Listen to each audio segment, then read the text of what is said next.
আসসালামু আলাইকুম সম্মানিত ভিউয়ার্স, আশা করি সবাই ভালো আছেন। আজকের এই নতুন আরেকটি ভিডিও নিয়ে আসলাম। আজকের এই রাইস কুকারের ডায়াগ্রামটি আঁকায় দেখাবো স্ক্রিনে। তো অবশ্যই আপনারা মনোযোগ সহকারে দেখবেন, ভিডিওটি বেশি বড় না, 1 মিনিটে। তো চলুন শুরু করা যাক।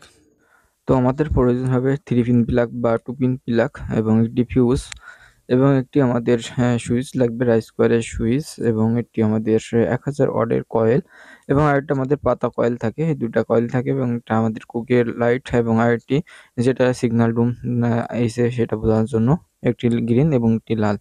তো এখন কানেকশনটি দেখাবো, খুবই সহজ একটি কানেকশন। প্রথমে আমাদের ফেজ লাইন 2 পিন প্লাগ থেকে ফেজ লাইন যাচ্ছে ফিউজে, ফিউজ থেকে আমাদের যাবে কয়েলে এবং নেগেটিভ লাইনটি আমাদের টুপিন প্লাগ থেকে যাবে সুইচের এক প্রান্তে এবং ওখান থেকে সুইচ থেকে যাচ্ছে আমাদের পাতা কয়েলে, পাতা কয়েলের এক প্রান্তে এবং কয়েলের আরেক প্রান্ত থেকে আমাদের যাচ্ছে ডাইরেক্ট কয়েলে, 1000 ওয়াটের কয়েলে এখানে আসবে এবং এখান থেকে আমাদের যে সুইচ থেকে নিলাম, সুইচ থেকে ওখান থেকে আবার আসছে আমাদের গ্রিন লাইটে এবং সুইচের অপর প্রান্ত থেকে ডাইরেক্ট আমাদের কয়েলে চলে আসছে। তো আবার কয়েল থেকে আমাদের যাচ্ছে কুকিং লাইটে, লাল লাইটে এবং লাল লাইটের এবং সবুজ লাইটে একটি তার আছে, সেই তার কমান করব, কমান করে আমরা ফেজ লাইনটি ঢুকাই দেবো।